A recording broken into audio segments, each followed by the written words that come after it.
नमस्कार। आज शीर्षक बदलिबा आमे बदलिबा विचार। समस्त को इंग्राजी नूतन वर्षर शुभेच्छा एवं अभिनंदन। विचार बदलिले आमे बदलिबा यह नहीं गोटे क्षुद्र गल्प।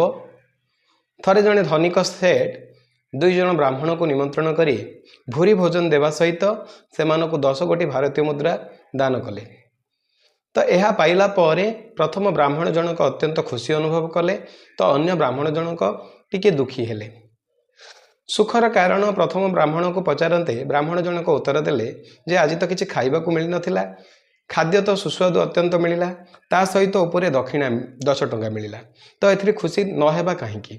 द्वितीय ब्राह्मण को जितेबाला पचरागला से उत्तर रे कहिले खाद्य तो अत्यंत सुस्वादु थिला, किंतु मते एते बड़ जड़े सेठ ठारू 10 टंका पाइबा कोठी ना कोठी टिके दुख अनुभव कली एवं मते 90 टंका हराइबा को पड़िला। मु भाबिथिली 100 टंका पाई थांती।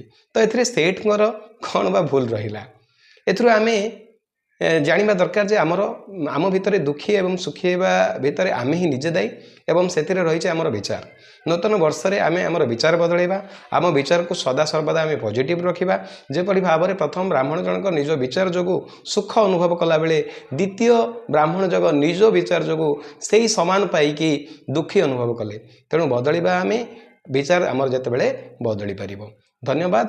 आज रही नूतन वर्ष रे आम समस्त विचार यही भाव में बदलू, आमर विचार सब बेले पॉजिटिव रहू, यह ही प्रभु जगन्नाथ निकट में कामना। धन्यवाद।